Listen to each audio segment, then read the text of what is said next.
years I was working as the Argyle ISD police chief.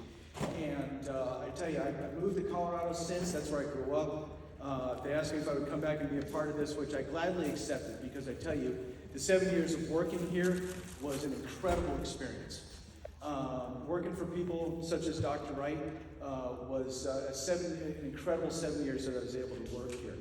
And I've shared my story before, and I'll share it with you briefly as far as my association with Argyle ISD. My previous life, I was in the Air Force, served for 21 years, and my last assignment was overseas in the UK. And I was there, and even there, you know, and I still remember it so well, you know, hearing about, you know, the Sandy Hook shooting that took place, and it just seemed like that was such a scourge on our country at the time, that all these school shootings would be happening. It just felt like nobody was doing anything about it. It just seemed like, you know, are there any solutions? Are there any answers to this whatsoever? And I know that people were struggling with that. How do we prevent these sorts of things from happening? How do we respond to these things in an effective way? And I retired from the Air Force, and I moved back. And here we're living in Argyle. We got our place here in Argyle. And I was kind of in between jobs, right? So I was sitting there leisurely having some morning coffee, and I picked up my copy of the Cross Timbers Gazette, right? A real newspaper, right? A paper newspaper that you actually hold. And I'm sitting there reading it, drinking my coffee, and I see this article in there. Argyle ISD taking security measures. And what were some of those measures? Standing up their own police department, starting an armed staff program. I'm reading this, and I'm sitting there going, amen, hallelujah. Somebody is finally doing something. For all these schools that are being attacked and all these children that are dying, somebody is finally doing something. And it's right here in my town. Yes! I was so excited. I'm telling my wife that. I'm like, this is incredible. People are actually doing something. Something meaningful to stop this from happening again here. And this is just little Argyle. Right? Who would think that something like this would ever happen in a place like this? And yet, I stumble into this town, into the school district, where people are saying, we're not going to wait. And Dr. Wright, somebody said this, and I thought it was genius. I'm not going to wait. I'm not prepared to go to 20 funerals. Yes, of you our can give students. Jim Haltom credit for that. He was on the Argyle board. And is that not profound? Does not that get you right here? And that's why people like our Argyle ISD school board and Dr. Wright as the superintendent said, we're not going to sit back and wait for something to happen. We're going to do stuff. Wow. I mean, that sent chills in my spine as I was sitting there reading that. And to make a long story short, I had no idea that in a year and a half, I'd be in charge of the whole thing, okay? I mean, I had no idea that was going to happen. And I'll spare you the details, but I kind of stumbled into the gig. And for me, it was so exciting. I'm telling my wife, you know, when I first started working here, this is going to be awesome. This is a school district that takes this seriously. They're not afraid to do things. And so, and I can tell you, for the last 7 years, that's what the ride was for me, is working in a school district that is not afraid to innovate. That they're not going to sit back and wait for things to happen. They are going to do things. And I'm going to share just a few of those with you here in the few minutes that I have. And my intent is not to say, you know, hey, we got it made. This is the way to do it, by golly. Not necessarily, but my intent really is to give you ideas wherever how many of you are from Argyle, you know, so you know what we're doing here. If you're not from Argyle, these are some thoughts you can take back to wherever you're going. Because again, one of the beauties of working here was we were able to innovate and do things and try things differently. And I think in many ways we succeeded. So what are some of those ways that I want to highlight? One of them, of course, like I said, is standing up our own police department. Why was I a fan of that? Well, it gave me a job for one thing. That was kind of cool. But it was a great time to be able to really put police in a school district in a way that was kind of different from the traditional SRO model that most school districts have these days. So as the police chief, I answered directly to Dr. Wright. I didn't answer to any outside agency. I worked directly for her. And so I knew whatever her agenda was, or her priorities were, that's what I needed to do. And I think that clarified the role that we had in the district. And for a lot of you who don't even know, probably about 150, I think, right now, school districts in Texas have their own police departments. Some of them are huge. San Antonio, Fort Worth, Dallas, they're big, okay? Houston, huge police departments. Me, I was a one-man shop for a little while. Thankfully, we've grown a little bit over the years, which is great. We've been able to add to the team. But it was a great opportunity to be able to tailor-make our policing in such a way that fit this district and to fit Dr. Wright's agenda and to fit the agenda of the school board. It was a great way to just tailor-make our policing into that. Now, a lot of people, as you study it, you sit there, they're concerned about police in schools. We've taken a bad rap over the last few years, and a lot of people are concerned because they think about, what about this whole school-to-prison pipeline? You know, you got cops in schools, all of a sudden kids are going to be going to jail, right? For even the littlest of things. That's not necessarily true. In fact, the way we implemented it here, it was more our intent to keep people out of jail, to keep these kids out of jail, keep them out of the courts. And I think we were successful in doing that. When me, as a police chief, as a police officer, could sit down with a student who is transgressing or possibly getting close to that line, I can sit down and have a one-on-one conversation with that student and those parents and connect on that way. I think we did a great job of being able to keep these kids out of jail, keep them out of the courts. In the 7 years I worked here, I can tell you literally on one hand how many kids I had to arrest. 5 in 7 years. That's not many. And I hated doing it. For those for me were an exception. Those were so egregious I felt like I had to. But anytime I could find a different way, via school discipline or something along those lines where we could address the issue, and I could have a sit down with the parents and that student, I think we were successful at keeping people out of jail, keeping them out of trouble. That's the proactive side of it. And that's what we wanted to do. We didn't want to put them in jail. We wanted to stop them from getting into trouble. And that was one of the best parts of my job, and I had the freedom to be able to do that. And so that was one of the best parts of my job. I was just telling Dr. Wright before he came in, I mean, you know, glad to be back home in Colorado again, but I'm going to miss that part of this gig. That interaction with the students that I had. Sometimes the troublemakers, you know, and keep them out of trouble, get them off of that path. But then also dealing with the good ones too. The ones that I just enjoyed the interaction, the success of this district and such like that. Wow, it was so exciting being a part of that. So that was one thing, is standing up this police department. I think we've set a good example for other school district police departments as far as how to police in schools, with the end goal being, let's keep the kids out of jail, let's keep them out of trouble, interact with parents and students, and succeed that way. And I think we're successful. Now, here's another one, and I say the school district was not afraid to take a risk in protecting students, and here's one that they implemented. And I was kind of staggered when I read this in the newspaper that morning, but the whole armed staff program. You see signs out here as you approach our schools that teachers are armed with weapons, and they will take the measures that they need to protect the students here. Now that is radical. That is radical, okay? And one of the things I wanted to do is kind of explain, because that makes some people uncomfortable. You know, teachers, coaches, administrators, whatever, having a weapon in school. You know, and people were kind of thinking, oh, we're just handing guns out to everybody. You know, no, we're not going to do that. Trust me, we're not going to do that, okay? But we had a method to the madness. Let me explain that to you here real quickly as far as what we did. Number one, every one of these people is a volunteer. Every one. We never forced somebody to do this. It was never part of their job is you have to carry a weapon.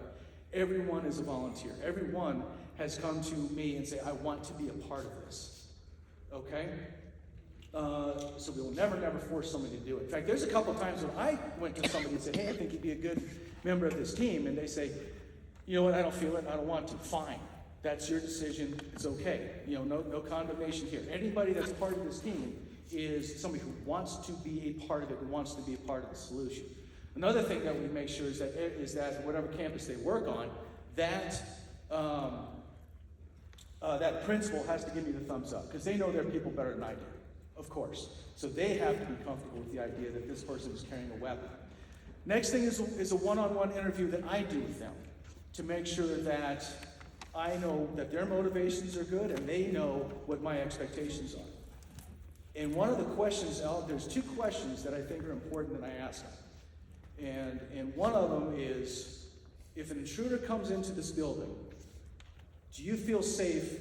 Do you feel okay shooting that person?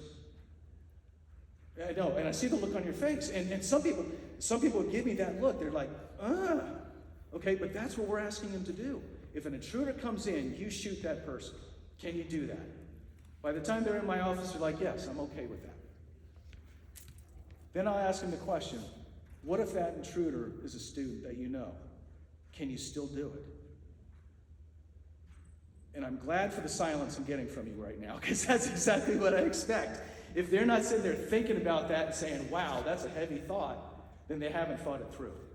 But the idea that they might have to actually take the life of a student in order to protect the others, isn't that a heavy thing that we're asking them to do? And if at that point they can say, yes, I can do that, with a lump in their throat, I kind of expect, then I know we've got the right person. Now after that, what do? We take them, we send them off to get a psychological evaluation. Right, because they got to be nuts to be able to take on this gig, right? Of course they do. No, it's the same psych eval that we send any police officer through who's going to join our department. Same thing, okay? And this outfit that we work with is very good at providing us feedback. Can this person handle stress? What is their background? Are they a good candidate for this role? Once they pass that, then we take them to training. In this training, the initial training is like about 3 days of very, very intensive shooting skills, starting with very rudimentary skills all the way up into better than most police departments train. And I can say that without joking. I mean it. The training that they get is exceptional. Okay? Only at that point, then, do I send a letter to Dr. Wright and say, could you please present this person to the board that we have trust and faith in them to carry a weapon in the school. And that's who gets the final say. So that's where that comes from. And I know a lot of people have criticized us for doing that. But again, I say, as I've said to other people, if you can think of something better, please do. Give us another option, and we'll consider. But this is, I think, proven to be an excellent, excellent program. And I wish I could say publicly and thank publicly the people that have stood up to take on that job. I can't by law. I cannot disclose who those people are, but they are incredible people and definitely worthy of your thanks because they've stepped forward to take on that job to protect the students of this district. So that's number two. Another one that we've done that I think would be a great innovation for any campus is we got a system, Centegis, through the Five Stones Security Company. And every teacher, I wish I had mine. I had to turn mine in when I left the district, so I don't have it. I can't show it to you. But everybody gets issued this little card. It's about the size of a credit card. And on that is my wallet. Every teacher, every employee of the district has one. And if they push that button, they can summon help immediately. I would get an immediate notification on my cell phone, so other people would. We could get to that problem just like that. Every employee had the power to lock down the school. I mean, think about that power. If they just kept clicking on that little button, they could lock down the whole school. You would see sirens going off, lights flashing, announcements going off, telling people to lock down. That's an immediate response. And that's always been one of the problems in these crisis situations, is getting the right information to the right people at the right time quickly so we can make that happen. I think that's one of the best innovations that we did here that I'm proudest of. And did we use it? Yes, a couple of times. We had teachers summoning help, and we were able to get right to them. Thankfully, we haven't had any real lockdowns that we've had to respond to. I'm grateful for that, but I'm confident that if something were to happen, we could lock the school down right away and get the help to where it needs to be immediately. I'm very confident in that. I'm glad Dr. Wright and the board decided to go with that program because I think that's a model for other schools. The last one that I really want to highlight, and you think, what has this got to do with security? And yet, even though it seems like it doesn't have anything to do with security, it has everything to do with security. And that's the issue of mental health. When I got here, I would deal with a lot of students. Some of them that were either troublemakers or victims of a crime or something along those lines. And sometimes I would wonder, what is going on with these kids? Some of them that are victims. How are we taking care of them after the fact? Some of them that even came across my radar as being drug, alcohol users, or even sometimes dealers. I'd sit down and talk to them one-on-one, and some of them, they weren't bad. They weren't inherently evil, but some of them were. This was their coping. One of our biggest troublemakers, I remember this kid, and he was frustrated dealing with him, but his dad had walked out on the family when he was 6 years old, and he still couldn't deal with it. That was his means of coping. I don't want to put somebody like that in jail. I want to get him help, right? And so that's one of the things we fought for. We researched and looked into it. It's how do we get somebody, a mental health expert, into the school? Now, this is not a knock on our guidance counselors. They're wonderful people. But we needed a specialist, somebody who could really spend time individually with a lot of these students and get them the help they need, again, before I have to get involved in a law enforcement manner. And I tell you, bringing in Dr. Paul Hagan as that crisis counselor, I think has made one of the biggest differences in this district that we can possibly think. From a preventive situation, you think about, okay, how do we prevent active shooters? I mean, once they're in the parking lot with a gun, we've almost already failed. What are we going to do before that to keep that from even happening? And that is by helping to identify the ones that are struggling early, getting them the mental health that they need, and therefore getting them better so they don't get to the point where they feel like the only thing they can do is some sort of violence to solve their grievance, to take care of whatever issue is bothering them. So I will say that one of the biggest things that we've done here from a security and safety perspective is that, from a preventive perspective, mental health. And I can't foot stomp that enough. So I leave those 4 things with you. I know there's a lot of other things that we have done here in the district that we could talk about, but my time is short. So I'll leave those 4 ideas with you right there. If anybody's got any questions for me, I would be happy to entertain them. If you have anything at all, please, I know we got a small group, but let me know what you got. We can talk about it. Or not. Hey, we can move right on to the next speaker and we can get back on schedule. How does that sound? Chief? Yes, sir. I really appreciate you being here, and I really appreciate the very frank discussion. What about scaling this up so that it's applicable to other school districts, other areas of the country? Is there a template that can be followed? Is there something that could be suggested to people who are in positions and charged with keeping our kids safe? I definitely think so. And I can say too, every time one of these incidents would happen, my phone, Dr. Wright will attest, my phone would be ringing off the hook. Right, I was just sitting here thinking that Chief Cairney probably helped. I bet you helped 75 districts in one way or another. And That's not only- just an off-the-wall number. I know it was astronomical. Absolutely. And not only school districts, but universities would give us Right, a call right. and say, hey, what are you guys doing? You even got calls from foreign countries? We did, to find out, what are you doing here in Little Argyle? What are you doing? And I would be more than happy to talk them through the whole process, and in some cases spend quite a bit more time with them. In fact, I can share kind of a funny story with you, because right after the Parkland incident, of course, the press is looking at us, and Dr. Wright, I don't know if you remember this, but a reporter from the LA Times just showed up at school. Yes. And wanted to talk to me. So of course I gave Dr. Wright a call and Pam a call and said, hey, are you okay with me talking to them? And they said, yeah, you know what you're doing, go ahead.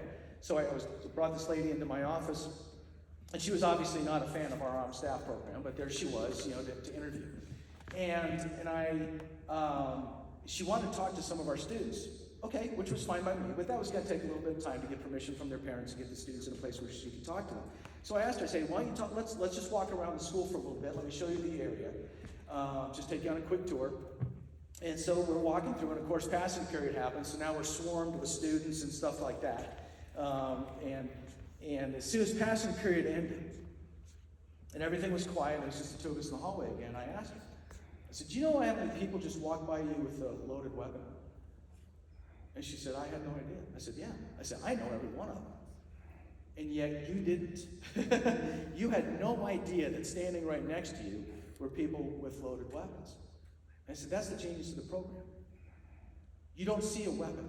You don't see one. And yet if you had done something violent right there on the spot, I guarantee it would have been finished just like that. Now, I don't know if I actually sold her on the program. The article, when it came out, it was fair. I thought it was very, very fair. But I could see kind of in her face, wow, that's interesting. She had never thought about that before. Do we use this as a template? Yes, absolutely. And anytime I get the chance to talk to people about it. And sometimes it's difficult. Politics can definitely play into a lot of things. This is a much more permissive environment here. Dr. Wright, if I'm correct, the community was behind it. Oh, yes, we had a big town hall meeting at Argyle. It was at the 377 campus, which was Argyle High School then. Because I will say that going into that town hall meeting, after the board wanted to look at armed staff, I didn't know what the community response would be, but we had huge attendance that night, and after that meeting that night, I knew the community was solidly behind it. So, it was permissive here, sir, as you know. In some places that I've talked to, it's definitely not. but they still want to entertain it and kind of see. And I'm able to put their minds at ease in a lot of ways. Like I said, we're not just handing out guns to everybody for giggles. There is a selection process and a training process, and I'm confident that if something were to happen, those people would do exactly what we ask them to do. But it also strikes me, I mean, Argyle, kind of unique. We're part of the Metroplex. I mean, there's big help available right around the corner. But if Yes. you're out in a rural district, out in some parts of West Texas, help may be many minutes to 15 to 20 minutes away. So the ability to provide the type of careful assessment and implementation that you did here in Argyle strikes me that it would be extremely useful in a more rural environment. I think definitely that's true. In fact, that's why a lot of those schools did stand up their own police departments and implement an armed staff program, is because yes, help can be 20 minutes away. Now, even in a place like Argyle, where we're a tight community, in our relationship with Argyle PD, with Flower Mound PD, Bartonville, with the Sheriff's Office, North Lake has been excellent. It truly has. But even in a situation like that, the studies show, the one that the Secret Service did that I was just rereading the other day, just to remind myself of it, a lot of these incidents are over in 1 to 2 minutes. So even if it takes 5 minutes for somebody to call 911, that gets up to dispatch with the appropriate information. Dispatches a police officer or first responders, and then they get there. That's way too long. We needed something in the schools right away to address the situation if